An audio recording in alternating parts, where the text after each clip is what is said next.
Hello नमस्कार दोस्तों, मैं विशेष आपका प्रयास एजुहब के इस प्लेटफॉर्म पे स्वागत करता हूं।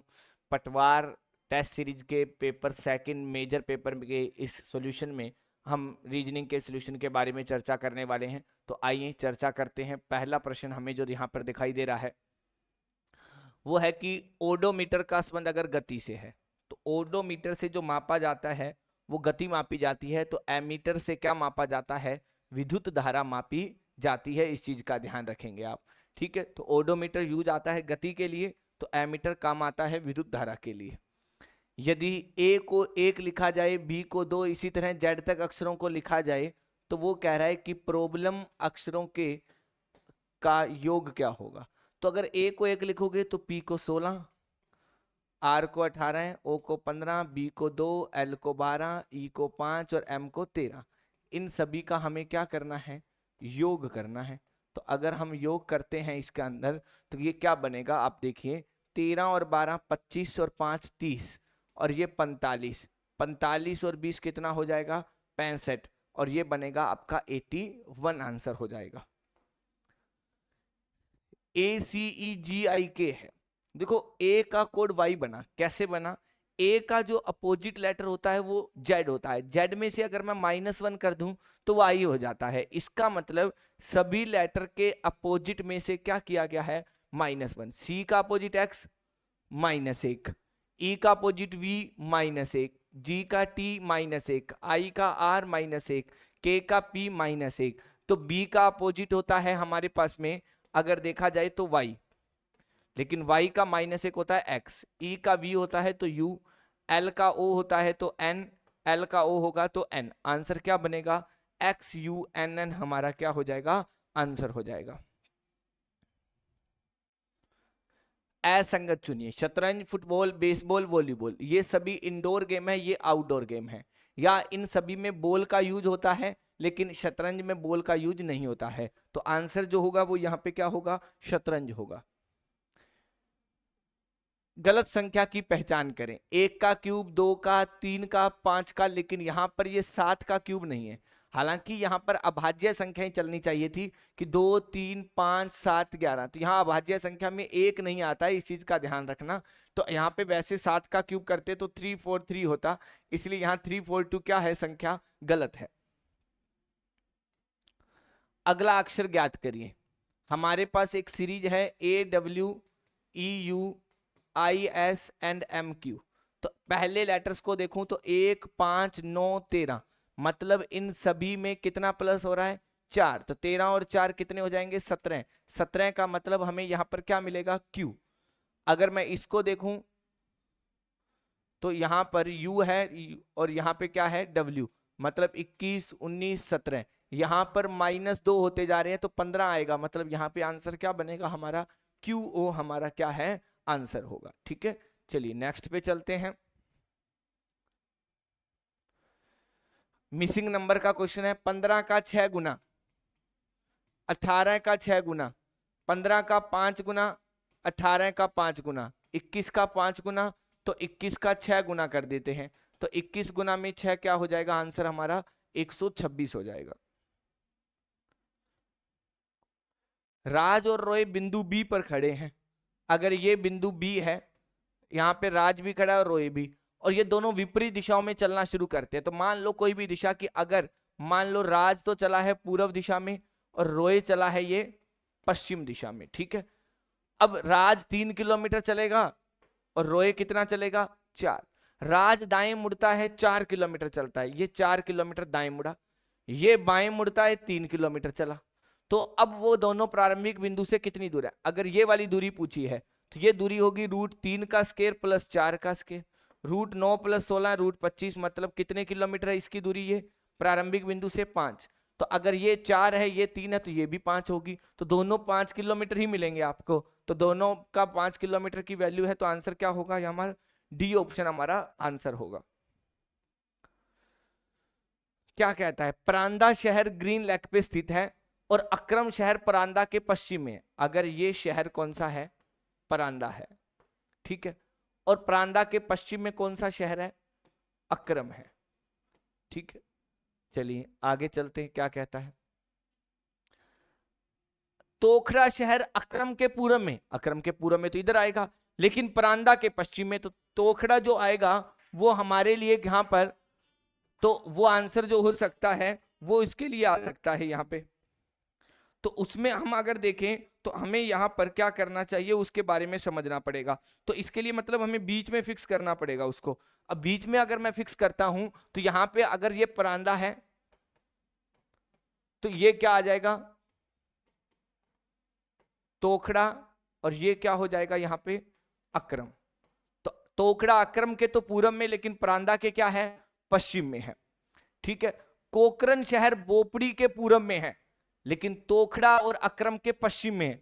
इन दोनों के पश्चिम में कौन सा शहर है, कोकरन, और बोपड़ी के पूरब में है। तो ये 5 शहर के आप अरेंजमेंट हो गया। तो सुदूर पश्चिम में मतलब बिल्कुल पश्चिम में कौन सा शहर आ रहा है, यहाँ पे आंसर क्या आ जाएगा हमारा, बोपड़ी आंसर आ जाएगा। क्लियर है यहाँ तक की बात। तो ये चीजें हमें यहाँ पर डिस्कस करनी है।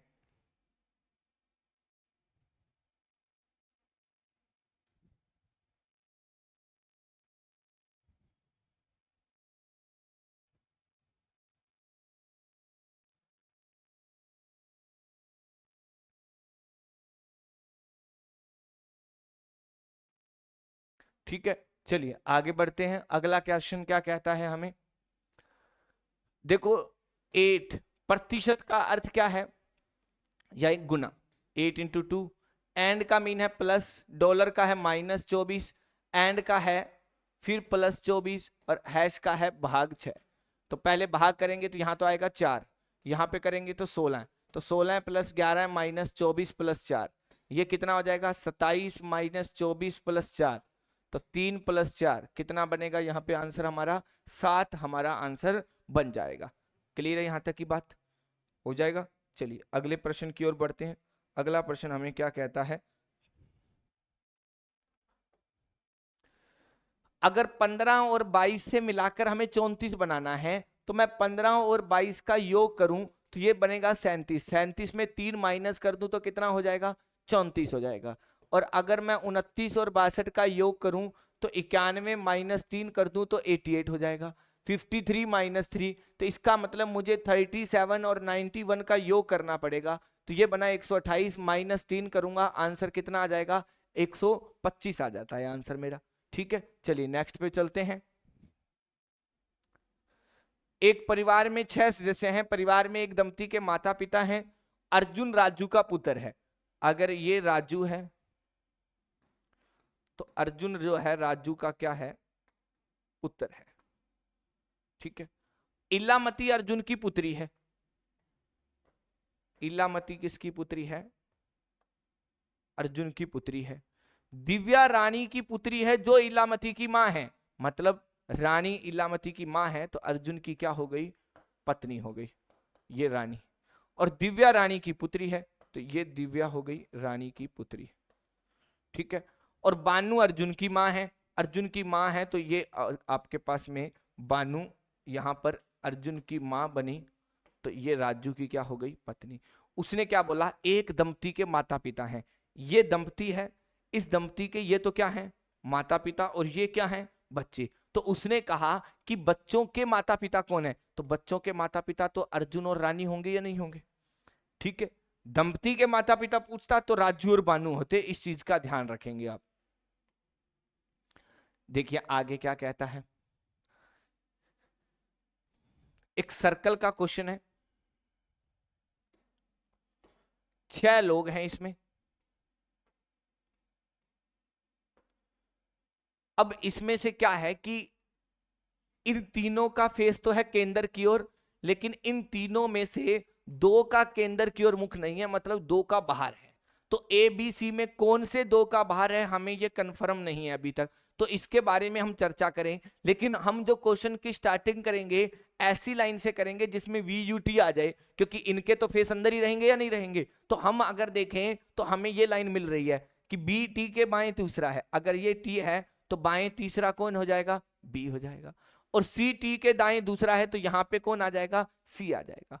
अब उसने बोला वी सी के बाएं, लेकिन सी तो इस कैटेगरी में है। अब सी अंदर देखेगा या बाहर अभी निश्चित नहीं है, तो हम यहाँ पर सी के बाएं चलें तो इधर तो दूसरी सीट टी लेके बैठा है, तो इसका मतलब बाएं इधर चलेगा तो सी कहां देखेगा, यहाँ पर बाहर देखेगा। बाहर देखेगा तो यहाँ पे कौन आ जाएगा आपके पास में, वी आ जाएगा। ठीक है, अब उसने क्या बोला, ए वी का पड़ोसी है, तो यहाँ पे कौन आ जाएगा, ए आ जाएगा। और यहां पर अब हमारे पास बच गया A B C T U और वी। यू ए के दाएं दूसरा है, अगर ये ए के दाएं है तो इसका मतलब ए अंदर देखेगा। अब ए अंदर देखेगा तो दो केंद्र की ओर नहीं है, तो इसका मतलब वी ए बी सी, तो यहां पर सी भी बाहर है तो ये भी क्या होंगे, बाहर, और ये तो क्या है, अंदर है। ये हमारा एक अरेंजमेंट होगा। अब उसने बोला दक्षिणावर्त, दक्षिणावर्त होता है क्लॉकवाइज डायरेक्शन में चलो, तो बी के सापेक्ष टी की स्थिति, बी से मैं क्लॉकवाइज चलूंगा तो ये यहां पर बाहर की ओर चल रहा है, इसका मतलब मुझे इधर दाएं चलना पड़ेगा इसके लिए, तो दाएं और तीसरा हमारा क्या बनेगा, आंसर बनेगा। फिर से वही ऐसा क्वेश्चन आ गया, क्या कहता है, 8 लोग हैं, बाला महा के दाएं तीसरा और अभी के बाएं तीसरा है। ठीक है, चलिए क्या कहता है, अगर ये हमारे पास 8 सीट है, बाला जो है वो महा के दाएं तीसरा, अगर ये महा है तो दाएं तीसरा कौन है, बाला। ठीक है, बाला महा के दाएं तीसरा और अभी के बाएं तीसरा, तो अभी यहां आएगा तो बाला जो अभी के क्या हो गया, बाएं तीसरा हो गया। अरविंद महा और बाला का पड़ोसी नहीं है, इन 2 सीटों पे नहीं है, इन 2 सीटों पे नहीं है, तो यहां पे कौन आ जाएगा आपके पास में, अरविंद आ जाएगा। ठीक है, हरि बाला का पड़ोसी नहीं है, इन दोनों सीटों पे हरि नहीं आ सकता, तो इन 2 में से कहीं हरि आएगा। तो मधु दीपा के दाएं और दूसरा है, अगर मैं दीपा को यहां लिखूंगा तो दाएं दूसरा मधु यहां आ जाएगा, तो हरि यहां आना पड़ेगा, और हरि बाला का पड़ोसी हो नहीं सकता। दीपा को यहां लिखूं तो मधु यहां नहीं आ सकती, मतलब दीपा के दाएं दूसरे, तो दीपा को हम यहां लिखेंगे और यहाँ पे कौन आएगा, मधु, तो यहाँ पे हरि आ सकता है, तो हरि यहाँ आएगा, तो यहाँ कौन आएगी, चित्रा, और अगर चित्रा यहाँ आई तो यहाँ पे कौन आएगा, हरि। ऐसे दोनों में से कुछ बनाया जा सकता है। तो बाला के बाईं ओर एकदम बगल में कौन बैठा है, तो बाला के बाईं ओर एकदम बगल में कौन है, दीपा बैठी है यहाँ पे। ठीक है, 1990 से 2000 के दौरान फरवरी माह के दिनों का कुल योग, देखो अगर 1900 से चलता हूं और 2000 तक आता हूं, 1901 से 2000 तक, 2000 एक लीप सेंचुरी है तो 25 लीप ईयर होते, एक यहां पर देखा जाए तो ये नॉर्मल ईयर है, तो इसमें देखा जाए तो 25 तो लीप ईयर होंगे, और 75 प्लस ये वाला भी एक हो जाएगा, तो 76 क्या होंगे, नॉर्मल ईयर। तो 25 लीप ईयर आएंगे, तो इन लीप ईयर की फरवरी में तो आएंगे 29 दिन, और in leap year, in normal year की फरवरी में कितने दिन आएंगे, 28 दिन। इन सब का मुझे क्या कर लेना है, योग कर देना है, तब मेरा आंसर यहां पर बन सकता है। तो यहां पर अगर देखा जाए तो ये लगभग बनेगा 5 यूनिट डिजिट और ये बनेगा 8, तो 3, मतलब लगभग आंसर जो होगा वो हमारा कितना बनेगा, 2853 बनेगा हमारा। क्वेश्चन को ध्यान से सुनना, क्या है क्वेश्चन, क्या कहता है, यदि किसी घड़ी की दोनों सुइयां हर 64 मिनट के बाद मिलती हों तो घड़ी कितना आगे या पीछे हो जाती है। देखो पहली बात तो आगे पीछे क्यों हो रही है, घड़ी की 2 सुइयों को वास्तविक रूप से एक साथ मिलने में जो समय लगता है, एक साथ अति व्यापन होने में लगा समय जो होता है वो होता है 65.5/11 मिनट। घड़ी की दोनों सुइयों को एक साथ आने में जो समय लगता है वो 65.5/11 मिनट होता है। मतलब 12 बजे अगर ऐसा हुआ है तो उसके बाद 1:05 मिनट पे ऐसा होगा, तो टोटल जो गैप हो गया वो कितना हो गया, 65.5/11 मिनट। लेकिन इसने इस बार ये काम कितनी देर में कर लिया, 64 मिनट में कर लिया। जो काम 65.5/11 मिनट में होना था वो अभी काम कितनी देर में हो गया, 64 मिनट में। मतलब ये घड़ी तेज चल रही है, कितना, ये एक्स्ट्रा चल चुकी है, ये 1:05 मिनट एक्स्ट्रा चली, मतलब 16/11 मिनट एक्स्ट्रा चल रही है। अब हमें ये कह रहा है कि अगर इतनी देर में ये एक्स्ट्रा इतना चल चुकी है तो 24 घंटे में कितना चलेगी। तो अगर हम देखें तो 64 मिनट में ये घड़ी एक्स्ट्रा चली है 16/11 मिनट, तो 1 मिनट में चलेगी 16/11 गुना में 64, 24 घंटे की बात कर रहे हैं, तो 24 घंटे में मिनट होंगे 24 गुना में 60, तो अगर 24 गुना 60 मिनट में चलेगी तो 16/11 गुना में 64 इंटू 24 गुना में 60, तो ये कितना होगा 4, ये कितना होगा 6, तो ये बनेगा 360/11, तो ये कितना बनेगा 32 सही 8/11 मिनट क्या हो जाएगी, ये घड़ी आगे हो जाएगी आपकी।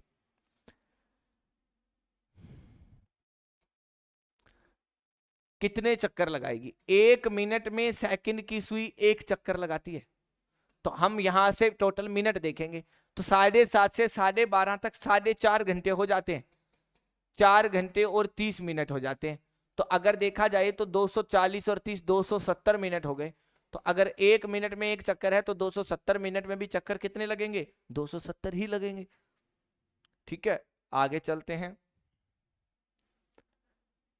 साइबर अपराधियों द्वारा अंतरराष्ट्रीय फोन नंबर का उपयोग कर जनता को उसके सुरक्षित क्रेडिट कार्ड के विवरण पूछकर धोखा देने के मुख्य कारण है कि लोगों को विश्वास दिलाना आसान है और विदेशों से आने वाली कॉल्स का पता लगाना मुश्किल है। ये 2 कारण बताए गए हैं, तो क्या कौन सा विकल्प सही है? क्या इन कॉल्स के पीछे केवल यही 2 कारण होते हैं? नहीं, केवल ये 2 तो नहीं होते, और भी बहुत सारे कारण हो सकते हैं, ये मुख्य कारण कह रहा है।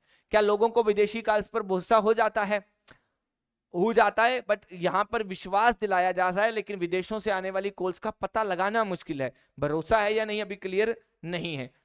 विदेशी कॉल्स का पता लगाना संभव नहीं है, मुश्किल है लेकिन संभव नहीं है, ये बात भी नहीं है। साइबर अपराधी भोले भाले लोगों को धोखा देने के लिए अंतरराष्ट्रीय कॉल्स को वरीयता देते हैं, वो ज्यादातर इनका यूज कर रहे हैं, क्योंकि ये 2 बातें उसने बोली हैं कि वो इसलिए क्योंकि पता लगाना उसका क्या है, मुश्किल। तो इसके पीछे जो कारण निकल के आ सकता है वो चौथा ऑप्शन बिल्कुल सही हो सकता है। आगे कह रहा है कि मच्छर विभिन्न प्रकार के रोगों को फैलाते हैं, उष्ण कटिबंधीय मौसम में पनपते हैं, स्थिर पानी, खुले में पड़ा सड़ता हुआ कूड़ा, खुली नालियों का मच्छरों के विकास में उल्लेखनीय योगदान है। मच्छर जनित रोगों की रोकथाम के लिए हमें यह सुनिश्चित करना चाहिए कि कचरा नियमित रूप से एकत्रित किया जाए, उचित प्रबंधन किया जाए, पानी का जमाव ना हो, आसपास के क्षेत्र को क्या बनाओ, स्वच्छ। क्या अधिकतर रोगों को मच्छर फैलाते हैं? नहीं, मच्छरों से रोग फैलते हैं, लेकिन सभी रोग मच्छर से ही हो ऐसा भी कोई जरूरी नहीं है। कचरा निपटाने से पहले बायोडिग्रेडेबल एंड नॉन बायोडिग्रेडेबल को विभाजित कर लिया जाना चाहिए। ऐसा तो नहीं लिखा इसने यहाँ पे कि कचरे को अलग अलग करो और उसको बांटो।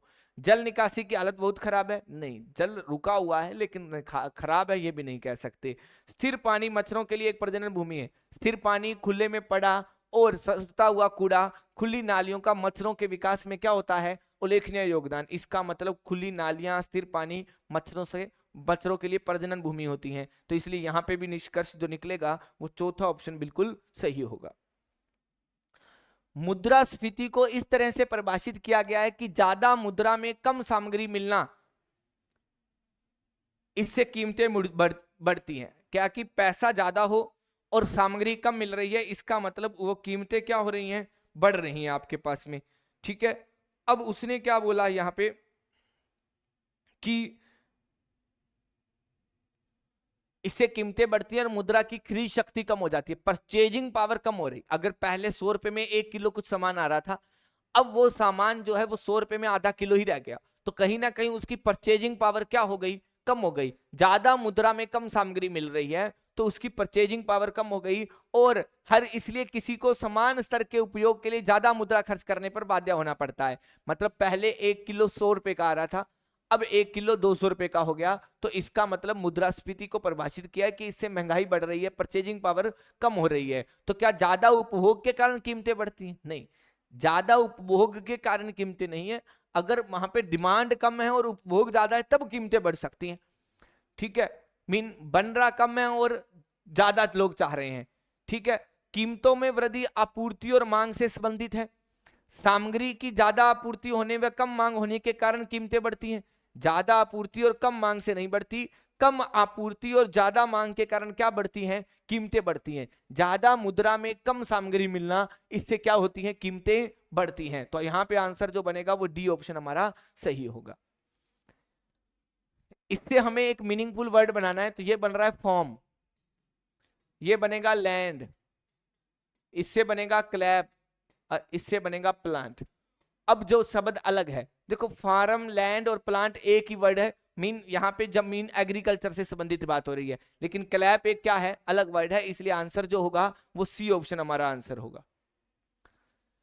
क्या कह रहा है कि 1/12/2016 को उसकी आयु 24 वर्ष से कम नहीं हो।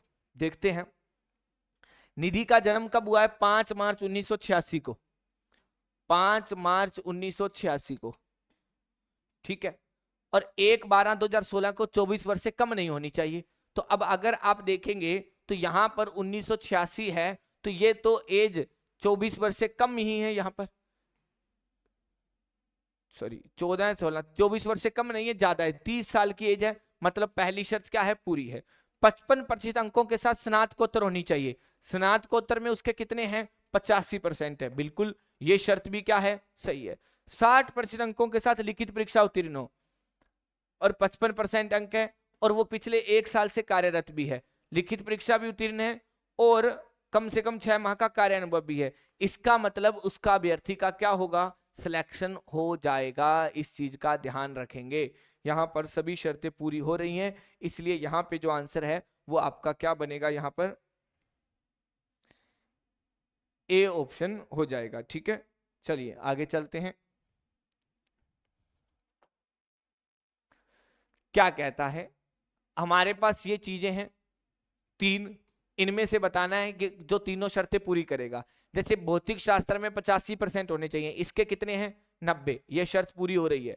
रसायन में 80 होने चाहिए थे, इसके भी 80 है, ठीक है। गणित में 90 होने चाहिए थे, इसके कितने हैं, 88, नहीं होगा भाई इसका सिलेक्शन। भौतिक शास्त्र में अगर देखा जाए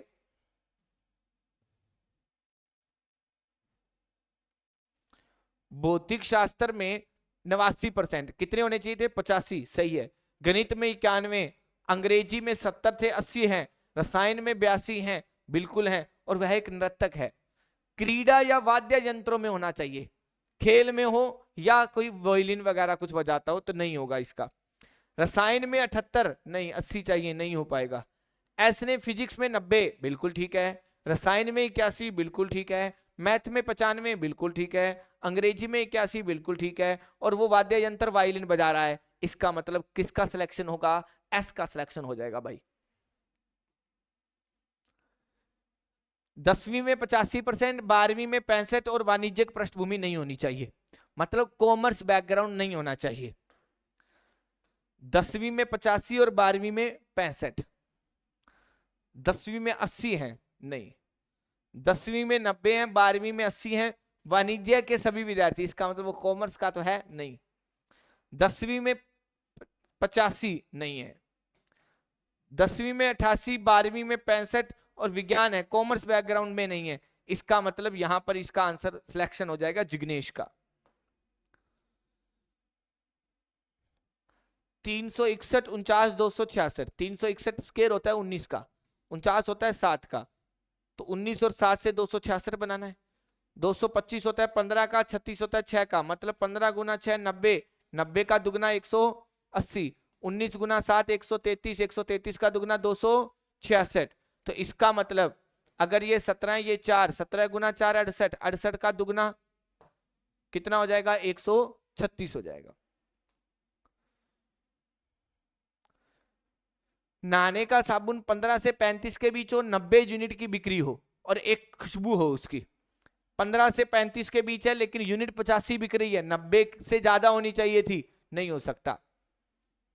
31 रुपए ठीक है, चंदन भी है लेकिन यूनिट कम है उसकी, 95 यूनिट, 24 रुपए की कीमत और हल्की सुगंध भी है, ठीक है। और नीचे वाले में 19 रुपए है तो लेकिन सुगंध नहीं है, डिटर्जेंट केक है, तो आंसर कौन सा होगा इसमें, सी ऑप्शन हो जाएगा।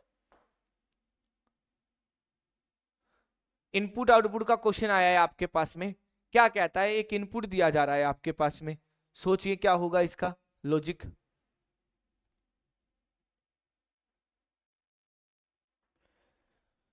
आपको एक इनपुट है तो जस्ट पहले लास्ट स्टेप देखा करो, एक अल्फाबेट एक number, alphabet number alphabet number alphabet, alphabets जा रहे हैं बढ़ते क्रम में, नंबर भी जा रहे हैं बढ़ते क्रम में। यहां पे पहले स्टेप में कैरी आया, फिर 16, लोड, 25, मैसिव, इस तरीके से ये हर स्टेप में सीक्वेंस चल रहा है। तो क्या कह रहा है, अगर ये तीसरा स्टेप है तो इसका 5वां स्टेप लिखो, ये तीसरा है तो आई अरेंज है, 4 भी अरेंज है और एम भी अरेंज है। हमें अब चौथा स्टेप लिखना है इसका। तो अगर इज 4 और मटेरियल सेम है तो अब आगे क्या आएगा, 16, 36, test, packed and 64। Fifth step में क्या आएगा, इज 4 एम 16, 16 के बाद में क्या आएगा, P 36, T 64, is 4 M 16, is 4 M 16 तो सही है। आगे आएगा पैक्ड, ये नहीं हो सकता, पैक्ड। पैक्ड के बाद आएगा 36, टेस्ट 64, मतलब इसका जो आंसर बनेगा वो कौन सा ऑप्शन बनेगा, बी ऑप्शन बनेगा। तीसरा चरण क्या होगा, अगर हम देखें तो मेरे पास एक स्टेप क्या है, एम 25, सोल्ड 36, देयर 81, प्रॉब्लम 64। ये इनपुट है, इसका हमें तीसरा स्टेप बताना है। तो अगर मैं इनपुट का तीसरा स्टेप लिखूं तो पहले मैं पहला लिखूंगा। अब मुझे इसमें चाहिए क्या, एम ही चाहिए, वो तो आ ही रहा है। एम के बाद 25 चाहिए, वो भी आ रहा है। इसका मतलब एम 25 तक तो पहले ही अरेंज था ये, लेकिन एम के बाद में हमें क्या चाहिए, पी, फिर एस 36, टी 81, 64। दूसरा स्टेप लिखते हैं, एम 25 पी तक अरेंज है तो अब हमें चाहिए 25 के बाद 36, तो 36 एस टी 81, 64। थर्ड स्टेप लिखूंगा तो एम 25 पी 36, अब चाहिए मेरे को, एस तो आ चुका है, अब चाहिए 64 टी एंड 81, मतलब अरेंज ही हो गया सारा। अगर ये चौथा पूछ लेता तो हम कह देते ऐसा कोई स्टेप होगा ही नहीं, लेकिन इसने तीसरा पूछा है तो अब हमें सारा अरेंज करना पड़ेगा। मतलब एम 25 प्रॉब्लम 36, ये नहीं हो सकता, एम 25 प्रॉब्लम 36, प्रॉब्लम 36 ठीक है। एस 64 टी 81, ये नहीं हो सकता, एस 64 टी 81। ऑप्शन नंबर कौन सा बनेगा, यहां भी बी ऑप्शन बनेगा। कितने स्टेप लगेंगे, अगर मेरे पास इनपुट है दा 36 इशू 49 बिकम 9 सीरियस 25, ये मेरा एक इनपुट है। मैं फर्स्ट स्टेप लिखूंगा तो सबसे पहला लेटर आएगा बी, तो आगे कुछ चेंज नहीं कर सकते हम, ठीक है, एस और 25। सेकंड स्टेप लिख रहा हूं बी, बी के बाद क्या आना चाहिए, सबसे छोटा नंबर, मतलब क्या आएगा 9, टी 36, आई 49, एस और 25। तीसरा स्टेप बी 9, अब बी के बाद हमें क्या चाहिए, आई, तो आई टी 36, 49, एस और 25। फोर्थ स्टेप बी 9 आई, आई के बाद क्या आना चाहिए, 9 के बाद में 36 नहीं 25, 25 टी 36, 49 एस, ठीक है। फिफ्थ स्टेप बी 9 आई 25, 25 के बाद क्या आएगा, एस टी 36 और 49। सिक्स्थ स्टेप बी 9 आई 25 एस, एस के बाद क्या आएगा 36 टी और 49। सारा अरेंज हो गया। कितने स्टेप में अरेंज हुआ है, 6 स्टेप में अरेंज होगा ये पूरी प्रोसेस आपकी।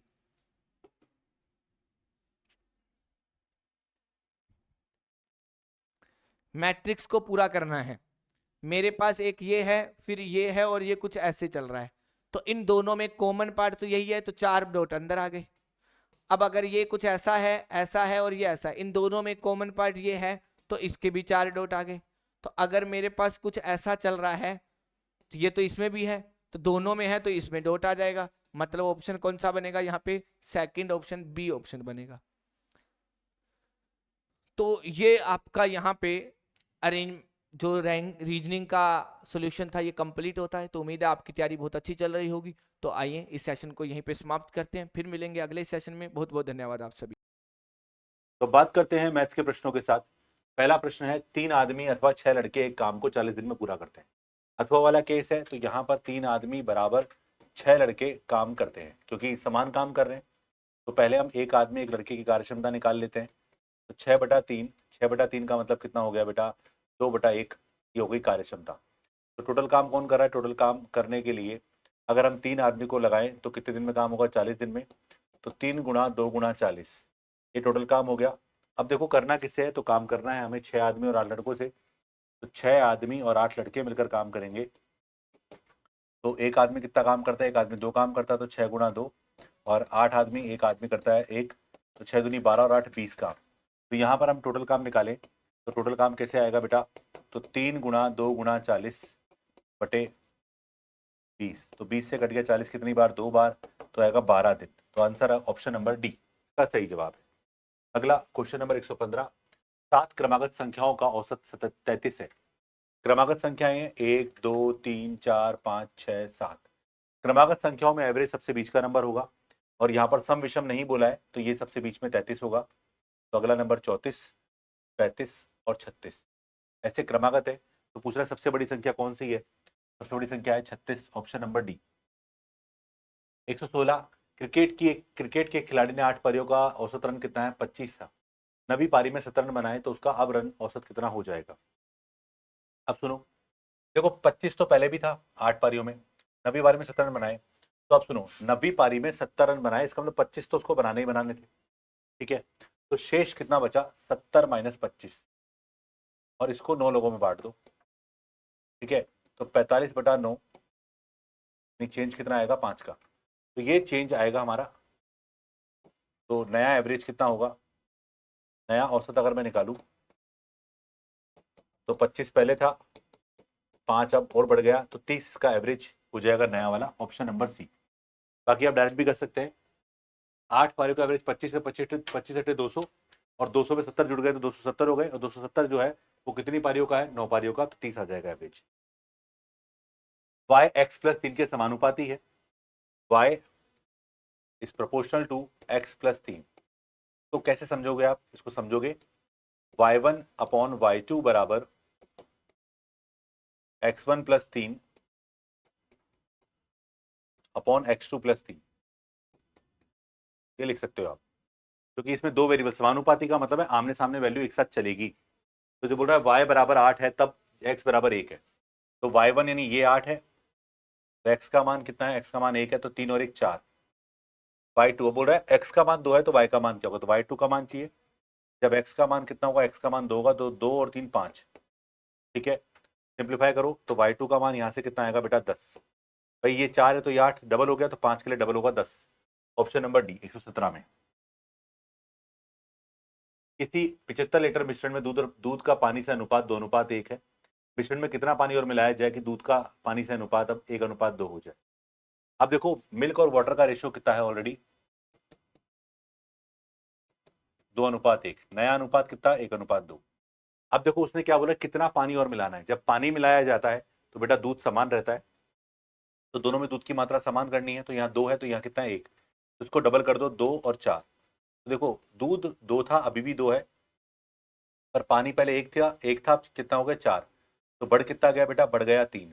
तो इसका मतलब ये है कि पहले से 2 और 1 3 यूनिट मिश्रण जो है वो 75 के बराबर है। तो 3 यूनिट जो है ना मेरे बच्चे 75 के बराबर है, तो आंसर 75 ही आएगा, ऑप्शन नंबर सी, क्योंकि 3 यूनिट ही बढ़ रहा है और पहले भी 3 यूनिट था, तो 75 लीटर इसका सही जवाब हो जाएगा। 119, एक व्यक्ति ने अपनी आय का 20% अपने बड़े पुत्र को, शेष का 30% अपने छोटे पुत्र को, और शेष बची हुई राशि का 25% ट्रस्ट को दे दिया। इस प्रकार उसके पास 8400 रुपए बचे हैं। उसकी आय कितनी है। अब देखो सब बार शेष काम किया, जब शेष का मतलब शेष किया जाए, इसका मतलब किसकी बात कर रहा है, वो क्रमागत की बात कर रहा है, यानी रेशो पे चल जाओ। तो 20% का मतलब हुआ कि अगर उसके पास 5 रुपए होते तो 1 रुपए बड़े पुत्र को देता, तो 5 में से एक बड़े पुत्र को दिए तो कितना बचा, छोटे पुत्र के लिए मतलब बचा कितना, 4। अब शेष का 30%, अब 30% शेष का 3/10 वो छोटे पुत्र को दे दिया, तो 10 में से 3 छोटे पुत्र को दिया, तो बचा कितना, 7। अब बच्चियों को लिखो, सक्सेसिव है ना, बच्चियों के चक्कर में। शेष बची हुई राशि का 25%, अब 25% आपने किसको दिया, ट्रस्ट को दिया, यानी 1/4, यानी 4 में से आपने एक ट्रस्ट को दिया, बचा कितना, 3। तो ये राशि शुरुआत में थी, ये बची हुई थी। सिंप्लीफाई कर लो, कुछ कट रहा है तो काट लो, कट रहा है क्या, 4 से 4 कट गया, बिल्कुल। तो अगर 50 रुपए थे, गुणा करो 50 और ये 21, तो 50 रुपए तो 21 बच गए, और 21 का मान 8400 रुपए मुझे दिया गया है। तो देखो 21 चौक 84, 400 गुणा 50 का 4 गुणा 20,000, ऑप्शन नंबर डी। अगला, संतरों के मूल्य में 30% की कमी हो जाने से 56 रुपए में 4 संतरे अधिक खरीदे जा सकते हैं। तो बताओ संतरों का घटा हुआ मूल्य कितना है। तो आप देखोगे यहाँ पर कि 30% की कमी की वजह से 4 संतरे एक्स्ट्रा खरीदे गए। तो आप देखो 100% कमी हो जाए तो कितने संतरे आएंगे, तो 4/30 गुणा 100 यानी 40/3 संतरे यहां पर आएंगे। और ये कितने में आएंगे, ये आएंगे 56 रुपए में। तो एक संतरे का मूल्य पूछ रहा है आपसे, ठीक है।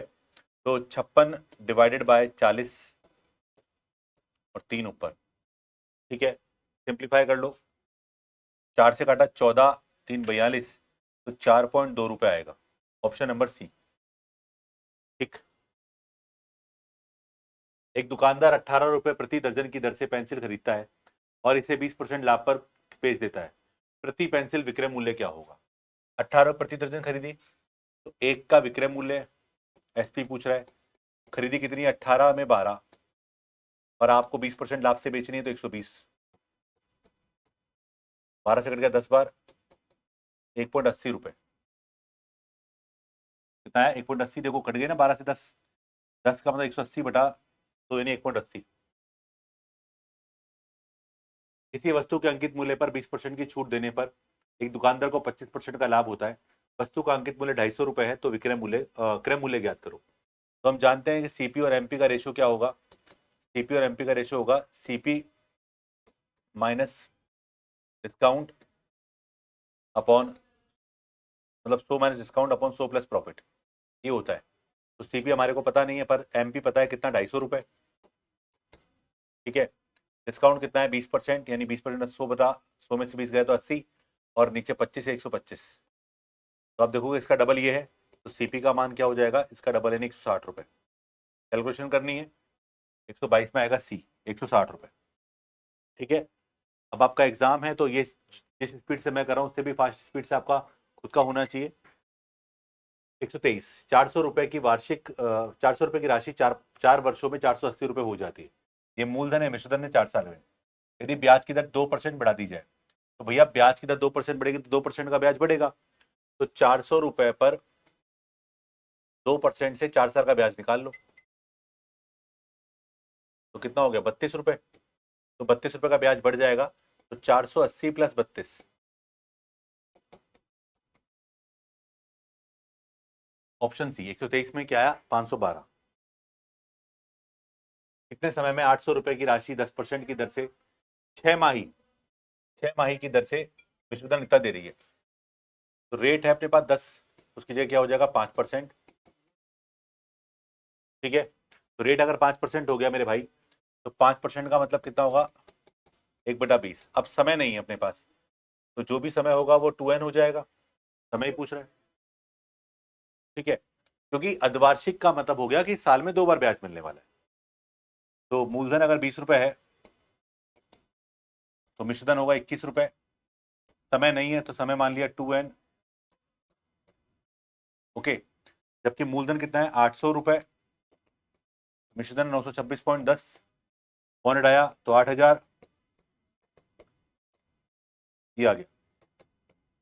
तो ये 20 का क्यूब है, ये 21 का क्यूब है। तो आप दोनों को कंपेयर करेंगे, तो 2n बराबर 3, n बराबर 3/2, यानी 1.5 वर्ष। 124 में भी यदि एक समद्विबाहु समकोणीय त्रिभुज का परिमाप 16√2 + 16 है, तो आपसे पूछ रहा है त्रिभुज का क्षेत्रफल क्या होगा। अब बोला समद्विबाहु समकोणीय, यानी समकोण त्रिभुज, इसके अंदर अगर हम देखें परिमाप दे रखा है। आपको मैं बताऊं एक शॉर्टकट, अगर ये a है, ये a है, तो ये a√2 होगा, ठीक है। कब, जब समद्विबाहु समकोण होगा, दोनों बराबर होंगी, समद्विबाहु की वजह से, समकोण की वजह से आधार लंब तो कर्ण हो जाएगा। परिमाप कितना आया, परिमाप आया 2a + √2a को देखकर, ठीक है। अगर मैं देखूं तो इसमें कॉमन क्या आ रहा है, इसमें कॉमन आ रहा है, ठीक है। इसमें आप देखोगे √2, अगर मैं जैसे मैं मान लो एक बार कॉमन भी ले लूं, 2 कॉमन ले लूं, चलो नहीं a कॉमन ले लूं, तो बचेगा 2 + √2, और प्रश्न में इसका मान क्वेश्चन में कितना देगा, 16√2। तो यहां से अगर मैं बोलता हूं a ब्रैकेट में 2 + √2, तो आप देखो वहां पर 16√2 + 16, आपको ये ब्रैकेट निकालना है कॉमन। तो आप देखोगे कि कॉमन निकालने के लिए आप क्या करो, इसमें 8√2 कॉमन ले लो, 8√2 का भाग लगाया तो √2 यहां से बचेगा, यहाँ से तो 2 बचेगा इस वाले से, और इस वाले से √2 बचेगा, है ना। तो जब इनको कंपेयर करेंगे तो देखो भुजा का मान कितना आ गया, भुजा का मान आ गया 8√2, और भुजा का मान 8√2 आ गया, तो इसका एरिया पूछ रहा है। एरिया क्या होता है, 1/2 आधार गुणा ऊंचाई। अब 8√2 दो बार गुणा कर लो, तो √2 इंटू √2 2 से 2 कट गया, 8 64, कितना आया, ऑप्शन नंबर फर्स्ट। ठीक, क्वेश्चंस बहुत आसान तरीके से कर सकते हैं। अगला है, आप बोल रहे नीचे दी गई आकृति में छायांकित क्षेत्रफल ज्ञात करो। यहां पर ये जो है, ये को त्रिज्या बोलेंगे हम लोग, त्रिज्या कितनी दे रखी है, ए। छायांकित भाग का क्षेत्रफल निकालना है आपको। क्या मैं अगर बोलूं अर्धवृत्त ये है, जो अर्धवृत्त है, इस अर्धवृत्त में अगर आप देखोगे क्या ये समकोण त्रिभुज होता है, पर आप बोलोगे कि सर हमारे पास ये वाली देखो, इसकी और इसकी लंबाई दोनों की है, बिल्कुल है। तो ये आधार और ऊंचाई बोल सकते हो, बिल्कुल ठीक है। और ये सी केंद्र भी है, तो अर्धवृत्त का क्षेत्रफल क्या होगा, अर्धवृत्त का क्षेत्रफल होगा πr²/2, पाई आर का मतलब क्या, a बाय 2, ये आ गया इस अर्धवृत्त का क्षेत्रफल, माइनस ये है त्रिभुज, तो इसका क्षेत्रफल क्या होगा, 1/2। आधार कितना होगा, अगर ये a है तो ये पूरा 2a होगा, ऊंचाई भी क्या है इसकी a। ठीक है, कर लो सॉल्व। अगर मैं यहां से कॉमन काट दूं तो देखो यहां पर a² कॉमन आ रहा है, बचा π/2 माइनस 1। ठीक है, a² कॉमन लिया, a² कॉमन π/2 माइनस 1, यानी ऑप्शन नंबर सी 126 में। 2.2 घन डेसीमीटर पीतल को 0.5 सेंटीमीटर व्यास के बेलनाकार तार में खींचा, तार की लंबाई, तार कैसा होता है, बेलनाकार। पाई आर का मान है 0.5 का आधा, एच लंबाई पता नहीं मुझे, पर इसका जो आयतन है वो 2.2 घन डेसीमीटर है। ये बेटा डेसीमीटर है, वो सेंटीमीटर है। आपको पता है कि एक डेसीमीटर में 10 सेंटीमीटर होते हैं। ठीक है, एक डेसीमीटर में 10 सेंटीमीटर होते हैं। ठीक है, तो यहां पर 10 से 3 बार गुणा करो क्योंकि क्यूब है इसलिए, ये सब सेंटीमीटर बदल गया। ठीक है, तो एच का मान निकालेंगे, पाई का मान 22/7, तो एच बराबर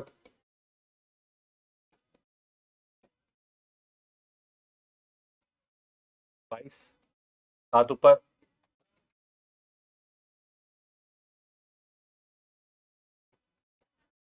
पॉइंट आया, 1 0 कट गया, एक पॉइंट आया ऊपर, मतलब पॉइंट से पॉइंट कट गया, एक पॉइंट आया तो ऊपर 0 लग गया, 22 से 22 कट गया, 5 से कट गया 2 बार, 5 से कट गया 2 बार। ठीक है, अब देखो 2 दूनी 4, 4 दूनी 8, 8 दूनी 16, 16 7 112, 11200 सेंटीमीटर, इसका मतलब 100 का भाग लगा तो 112 मीटर, ऑप्शन नंबर डी। ये लीजिए इसका आंसर। एक रोलर की त्रिज्या 14 है, इसकी लंबाई 20 सेंटीमीटर है।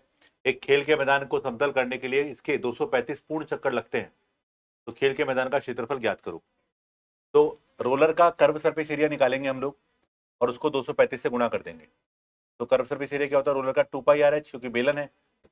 2 पाई का मतलब 22/7, आर का मतलब 14, और लंबाई कितनी है 20। ये हमारे पास सेंटीमीटर में है, ये भी सेंटीमीटर में है, डरने की जरूरत नहीं है। तो टोटल एरिया निकालना है 235, ये कट गया 2 बार, 2 गुणा 22 गुणा 2 गुणा 20। अगर मैं देखो 10 की पावर यहां से 5 निकाल लो, तो 5 चौक 20, 5 सत्ते 35, गुणा 5 दूनी 10 ही आ गया, 10 यहाँ आ गया। ओके, बचा कितना 22, बचा 2, 2 और 5 10 ले लिया, और यहाँ बचा 2, 10 की पावर 2, करो गुणा, तो ये आएगा 4 दूनी 7 दूनी 14 का 4, 4 और 4 16 का 6, यानी आंसर आएगा ऑप्शन नंबर डी 4136 गुणा 10 की पावर 2। ठीक है, ठीक, चलिए, तो इस तरह से हमारे मैथ्स के जो पूरे प्रश्न है वो कंप्लीट हुए, और ये बड़े ही शानदार तरीके से मैंने आपको बता दिए। उम्मीद है कि आपको समझ आए होंगे। धन्यवाद।